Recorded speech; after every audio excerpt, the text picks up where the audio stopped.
At the end of your life, what will be your legacy? What will you leave behind for future generations? For the world, join the World Messenger, Isabella Lundberg, each week as she brings you a new distinguished guest from the business, sports, or entertainment world to share their success, their struggles, and their lessons. They will share their insights into current hot topics that affect everyone. Isabella facilitates an intimate, vulnerable environment to find the true value of humanity and real leadership. Are you ready for your legacy? The legacy that matters? If you had an opportunity to speak with someone with over 24 years of experience, not only working for a federal business investigation agency, but also having an opportunity to focus on espionage and so many things with foreign affairs that are affecting with classified information and secrets internally in our country, but also internationally in government sector as well, obviously in public environments, what would you ask?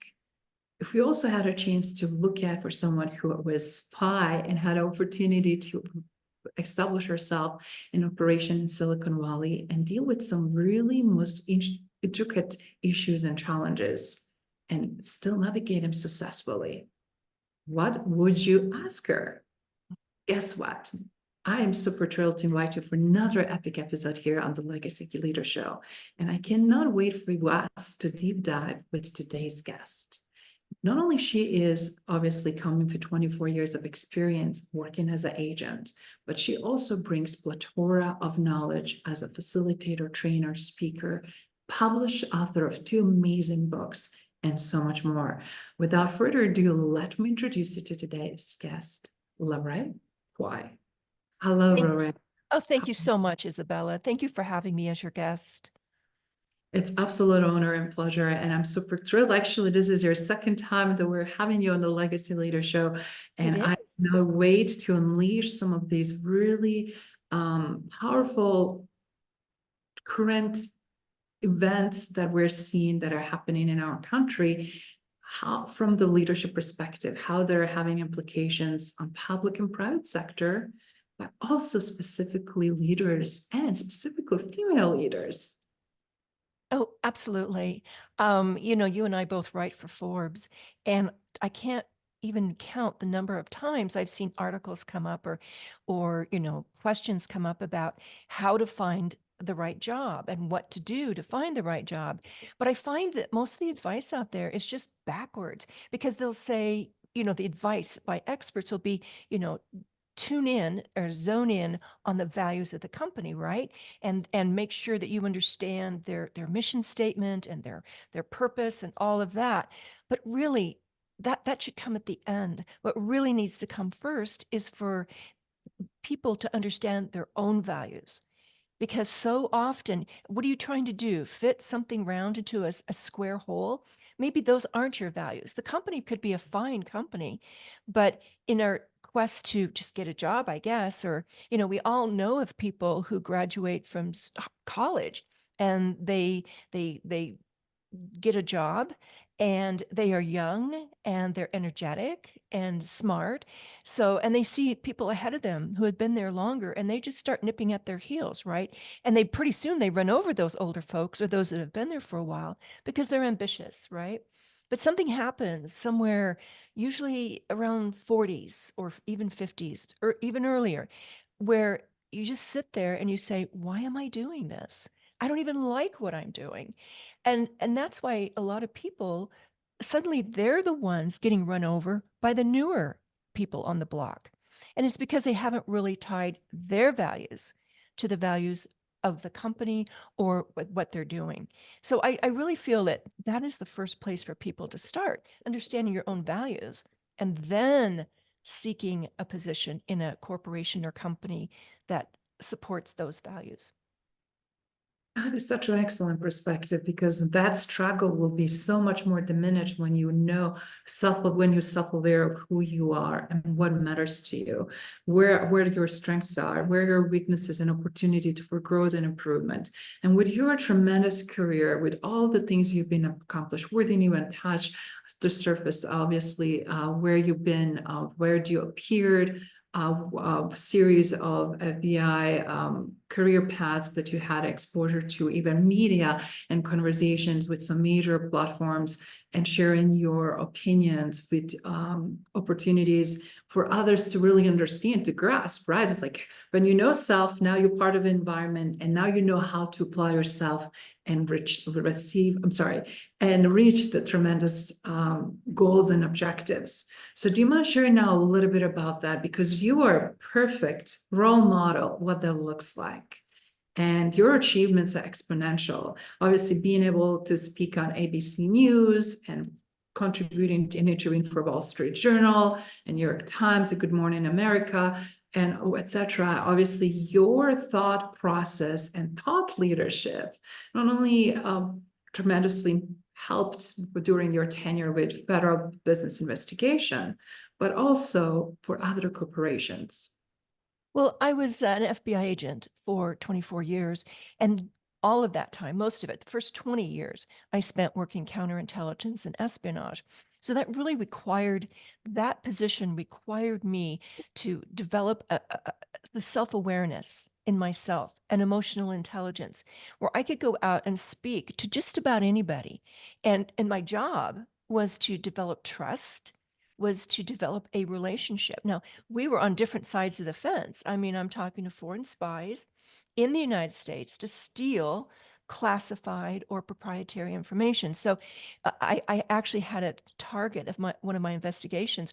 I met with him. I didn't tell him my name, but we had a nice conversation. And then I said, "Oh, do you have a business card?" And he gave me his, and then I gave him mine. It was the first time he realized I was an FBI agent. And I could just see his hand trembling as he made his way towards accepting that card. But the point here is that the ability to develop relationships, to have the emotional intelligence to be able to understand where somebody else is coming from and relate to them, even if you don't agree with them, which in today's political world would be a godsend, wouldn't it? But then when I became the spokesperson for the FBI in Northern California, and I was there for 4 years, I had to talk to everybody. I mean, I had the ACLU invite me to their luncheon, and I knew I was just their target, for poking fun at or asking me, why are you abusing the civil rights of citizens? And I had to defend the FBI. So to do that, I had to really believe in what I was doing. And I tell you, the first job I took was as in department store, at a fancy department store, right? Because I like to, dress up, and I thought, oh my God, this will be just, wonderful playground for me. But I hated the job because I had failed to ask what we started out with. What do I value in life? And it was certainly more than polka dots versus stripes, right? So when I got to the FBI, and I realized that internally, FBI stands for fidelity, bravery, and integrity. Voila. I struck pay dirt because those were values I also cherished. So I was able to take that into conversations with not only my targets, but also with the media. And the media, when it comes to, reporting the news, negative headlines always grab more attention. And so they're sensational, they're negative. And so my job was to calm them down and at least try to provide a balanced point of view so they understood the other side of the story. So again, ability to communicate and develop relationships has always been paramount. That's outstanding, and I love then how you were able to leverage your emotional intelligence that you further developed and your emotional capacity to handle such a sensitive topics.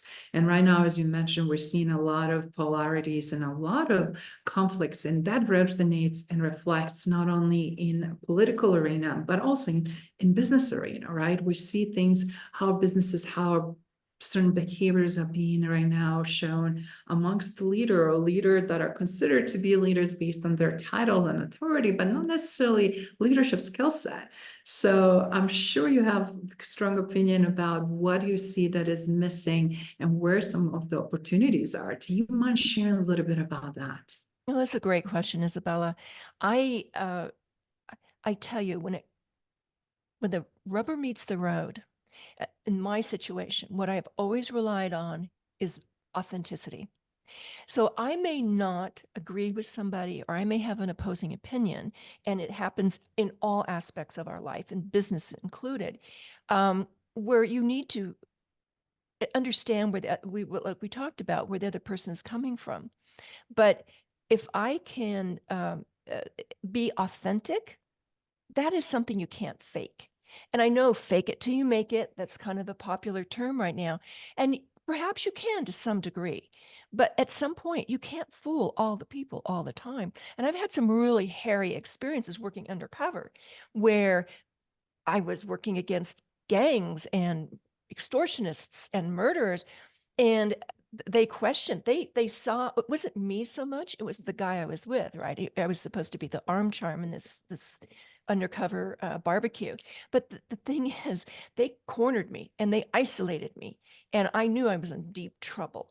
And so I just said, I got to drop all of this. I have to be who I truly am. And so I shared with them my love of animals and dogs and horses and my background on a Wyoming ranch. And I was just who I really was. I told them everything except my true name and my employment. But that saved me that day. The guy I was with, actually, they put a hit out on him, but no mention was ever made of me. And it was because I was authentic. And what I learned from that very scary experience was that basically you can slap whatever badge you want on your lapel. And it may say VP or CEO, president, whatever. But I found that the gig was up if I wasn't my real self. And I never ran into problems working undercover because this badge you're wearing doesn't mean anything really. What matters is who you are and how you express yourself and how vulnerable and authentic you can be in a healthy way. I mean, you don't want to come across as a 90-pound weakling, but the point is to be who you truly are, because people have this BS monitor that most people is pretty finely tuned. And even though we may not be aware of it, when somebody starts feeding us a line, bells go off. And if you're trying to do this to your team or other people, believe me, they're going to see through it. So that's my first piece of advice. I love that, because right now we see so much authority or demanding of that authority, but lack of accountability and responsibility or expectations that people will follow. And we're seeing some really unprecedented trends. Let us take a look at what's going on in corporate arena. And we're seeing so much demands, for example, to come from remote work to office. And we're learning that a lot of companies use that to see who they're going to weed out and who is going to let leave on their own versus whom they need to let go and pay compensation, because they're also trying to operate lean or shrink their current pool or preserve financially or whatever might be motivations. We're seeing a lot of different cause and effects, right, that are also creating a lot of friction, where employers start wondering why we're not as respected as a brand or as a company, or why people are leaving such a negative reviews about their experiences about C-suite or CEO or a general working environment. And as a result, we feel like it's such a different need here more than ever to be exercised and practiced. What do you see right now that is missing, and where will be some really great solutions? Well, actually, when you look at the business model, the current business model we have right now, primarily that was the result of post-World War II thinking. And we had a lot of folks come in from the Army, all the armed services, and they were put in leadership positions because they had proven their leadership abilities. And they created a structure that was very military in operation and in appearance. Unfortunately, that's what we're still doing. You still see that sort of hierarchy that you see in government and in most business. But times are changing. And you mentioned cause and effect. I mean, we are in a different world now than we were in 1947 or 1950. And the whole, the whole COVID thing, the whole remote working, it's I think a natural and healthy shift from this sole focus on just wringing out everything they can from an employee, because they have the power to do that, to actually inviting them to join in. And part of that, again, goes back to, why are you there to begin with? I mean, is it just a paycheck? Or are you doing something, or something within your position that can really make a contribution to something other than yourself?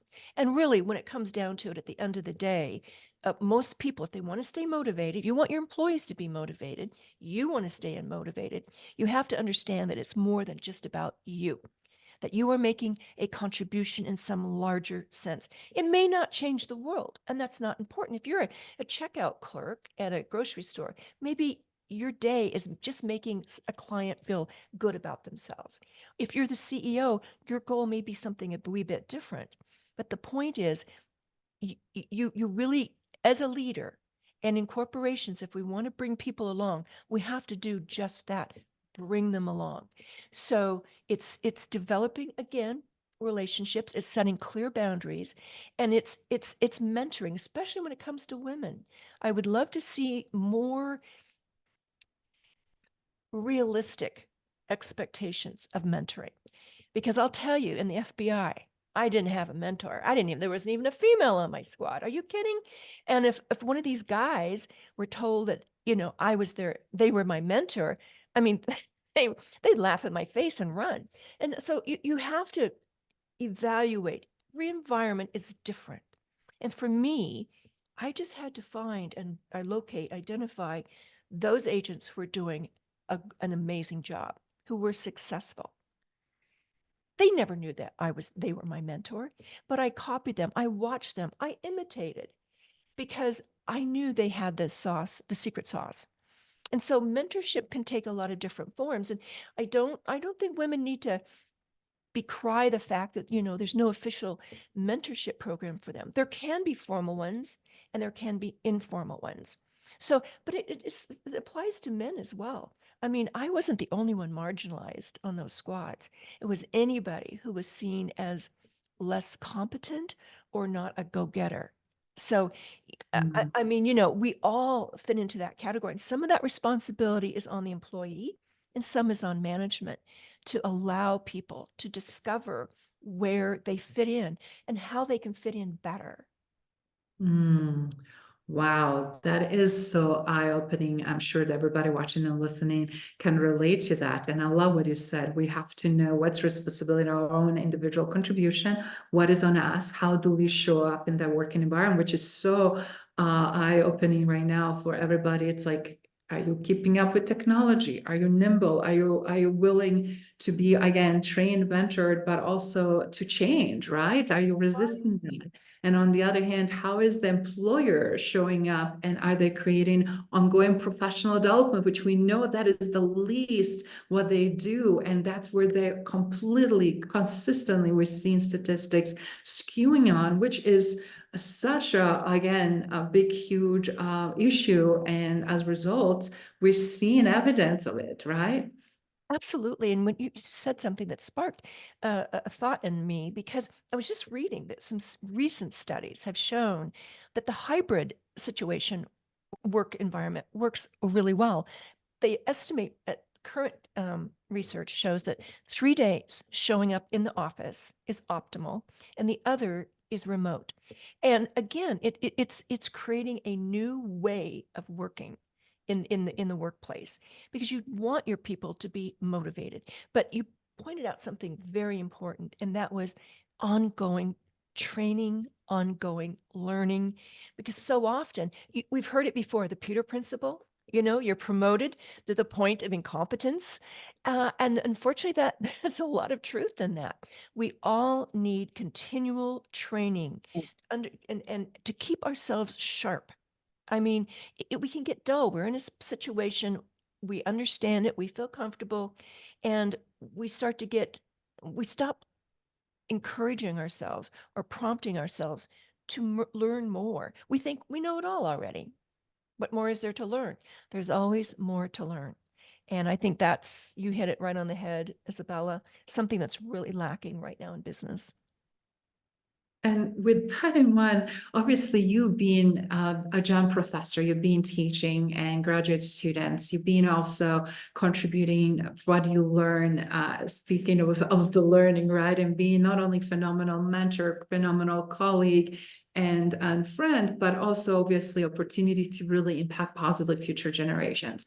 So for someone who has been teaching persuasion and persuasion theory, and also some other components, you arrived to something that I love personally because of seeing how important it is to develop and establish mental health, or mental strength, but also more than anything, the mental toughness.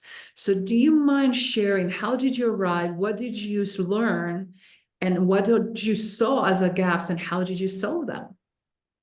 Oh, that's a great question. You know, and I base all my work on neuroscience and psychology because it's one thing for LaRae Quy to be spouting off something, but I back it up with statistics. And in the FBI, one of the first things I learned is that while theories are nice, evidence is better. So I always present the evidence behind the thought behind what I say and what I write.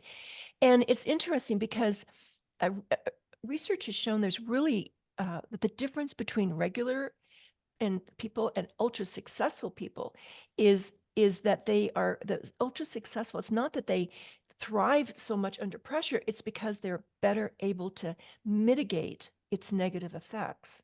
And so that all pops into the way we think. That's our, you change your mindset, you change your behavior, you change the outcome. So mental toughness is really a mindset about how you look at life. Um, Unfortunately, too many articles and books and stories about mental toughness sort of have this battle ready mentality that promise to kind of show people how to take care of how to take control of their own destiny. And the swagger in your step may be intimidating from a distance, but it won't prepare you for the hard battles in life. So it's one thing. They think mental toughness is snow plowing their way through obstacles, and that might work in football or in a snow drift, but not in business and life. So we really need to think about how we can change our mindset, use our mind. And the thing is, the mind, we just keep growing. We used to think that the brain stopped growing after about the age of 25. That is no longer. We have neuroplasticity, and that just means our brain continues to learn. We can be 85 years old and still learn something new. And with that mindset, it's like a petri dish. You've always got something out there you want to try, something that may be a bit different.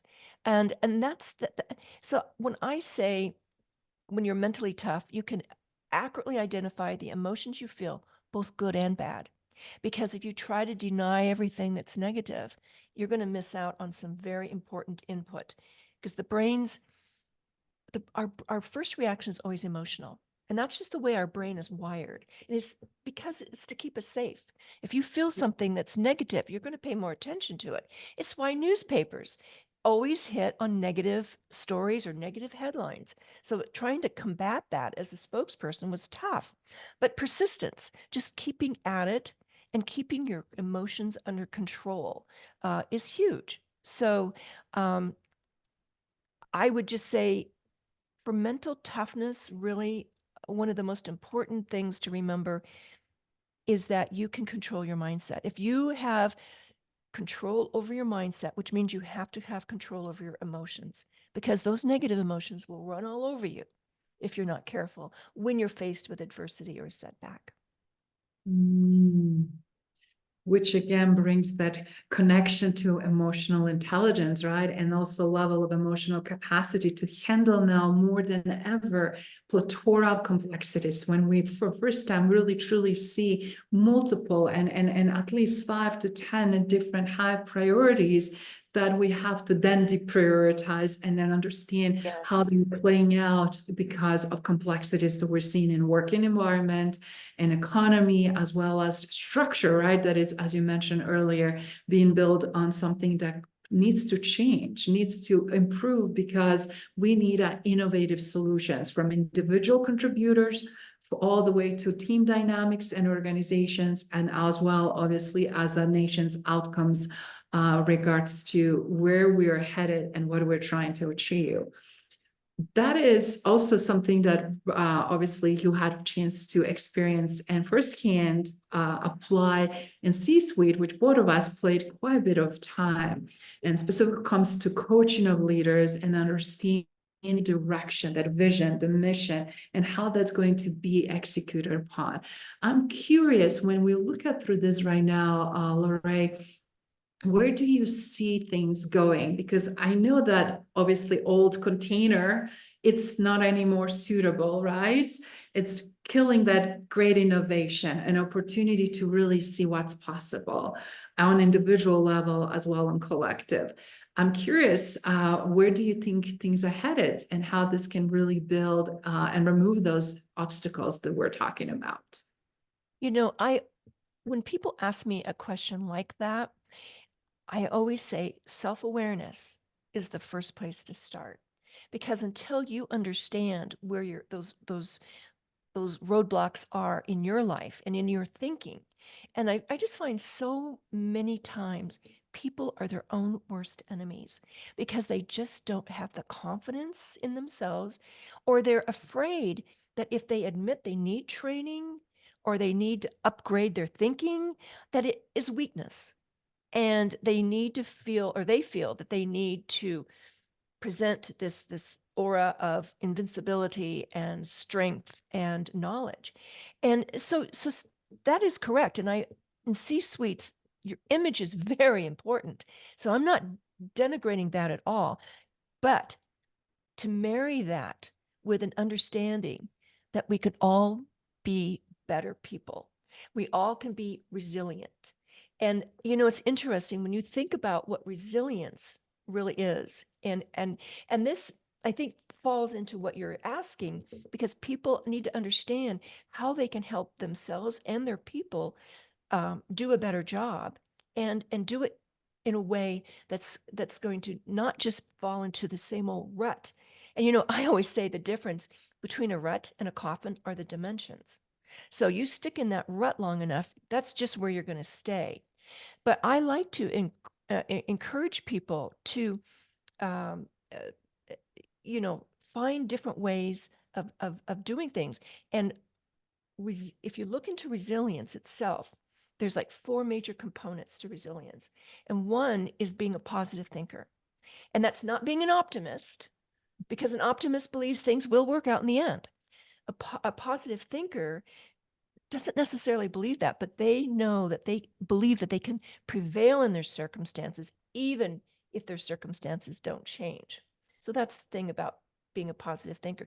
The second thing is to really, what we started this conversation out with, believe in what you're doing. If you believe in what you're doing, I mean, these are the components of resilience that have been put together by the U.S. Army and by psychologists in the early 2000s, I believe.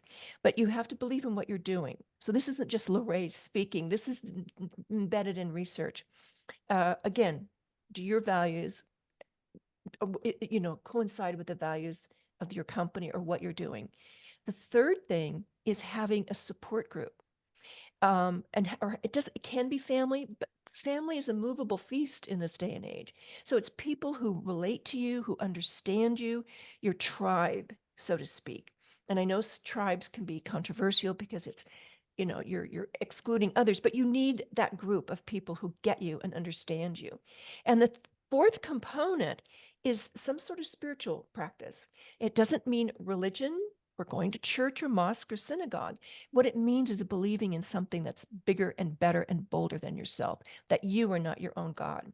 And these 4 components, if you really work that into the culture of your company or your team becomes that support network.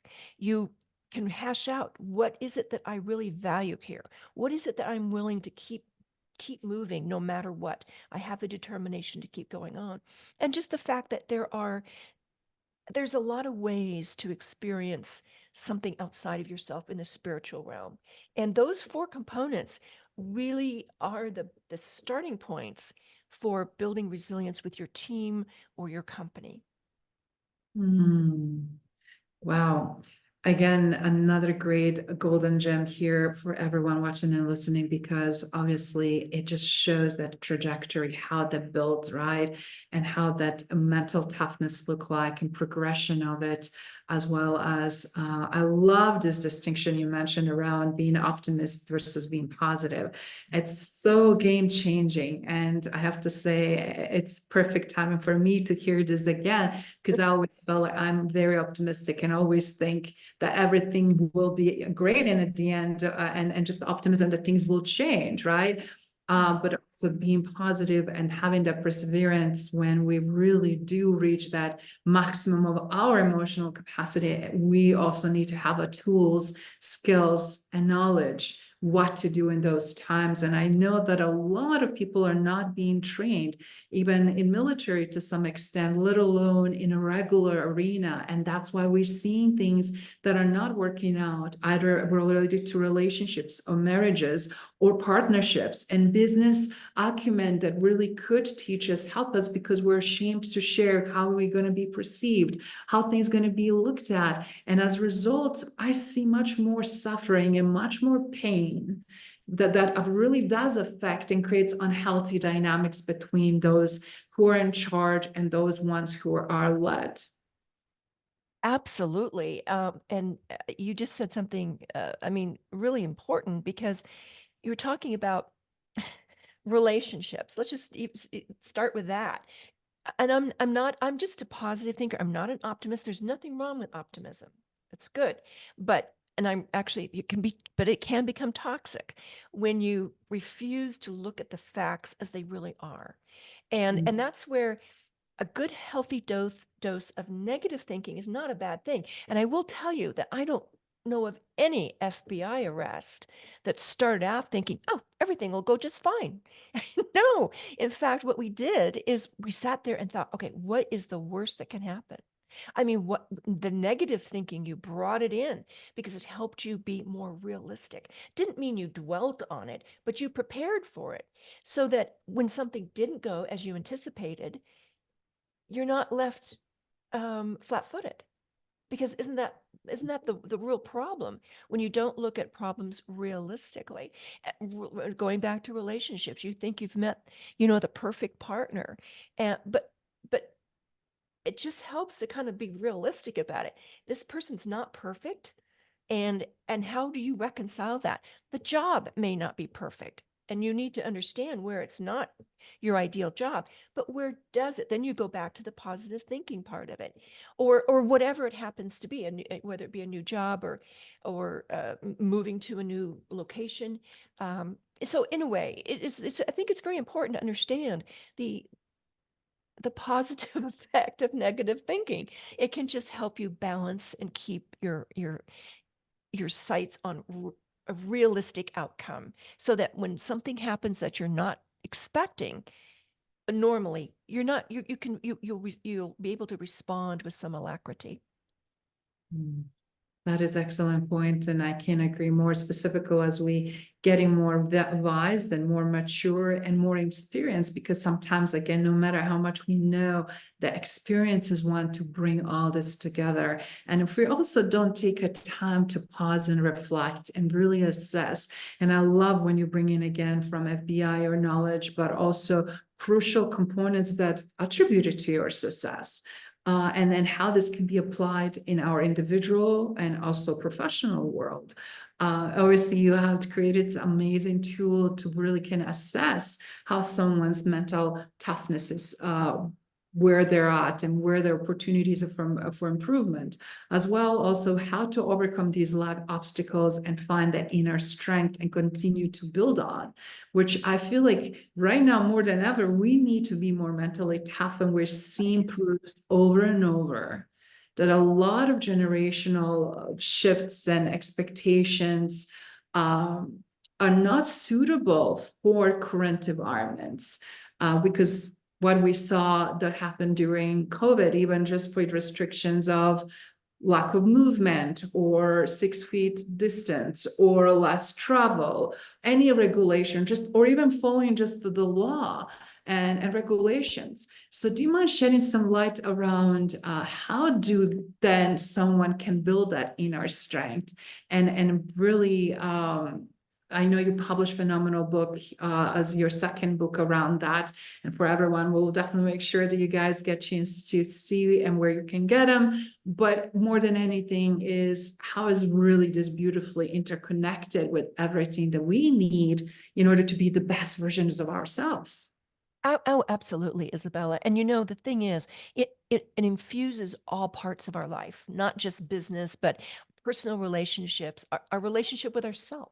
Are we negative about ourselves? Are we self-critical? I hope that your viewers and listeners would actually take advantage of my free mental toughness assessment, because it's been validated by the clinical psychology department at Arizona State University. And so it's free, but it will give you an idea of how you rate, for lack of a better word, in your thoughts, your behavior, and your emotions.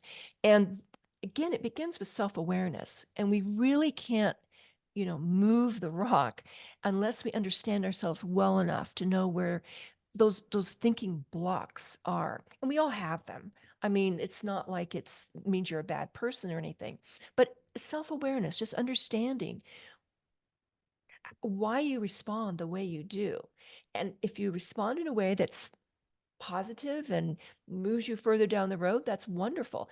But if you want to respond with an emotion that's inappropriate or sets you back or causes more problems, that's a problem. So the more you know about yourself, what triggers certain reactions, and then what you can do about it, that's being mentally tough. That's taking ownership of yourself. It's not being some ninny out there. And I mean, I am so tired of people who kind of expect the world to make them happy, to admire them or whatever. I'm sick of the selfies. I mean, we at some point, mentally tough means you're able to look at yourself in a long, loving way, because nobody's perfect. But being honest, I have, but it's not pleasant a lot of times. Recognizing and just acknowledging some of those parts of your personality you wish you didn't exist, but they do. And so the real question for a mentally tough person is, what can I do about that? How can I address that so I can respond in a way that's going to suit my situation and my position, whatever that happens to be at whatever level in your business? That's step number one. I love that. And what's also important, as everybody is obviously looking and thinking that everything comes as a silver bullet, quick fix. And reality, this is the lifelong journey, and it's true transformation when we have to have long-term commitment, which obviously you do. And I am so thrilled to have this again conversation with you, because your wisdom and practical application and just everything that we're experiencing currently, it's also showing what's possible. So do you mind kind of shed a little bit of light, just to give them a glimpse, because so many great things are coming and yet to be unveiled. But I wanted to just for everybody watching and listening to really understand how you became who you are, because obviously people always believe it's a quick fix. Oh, nothing's a quick fix. I mentioned that I grew up on a cattle ranch, a remote cattle ranch in the middle of Wyoming. And I was little more than a hillbilly. And I mean that in all honesty. And at first it kind of stung for me to think of myself in that way, but I was so unsophisticated.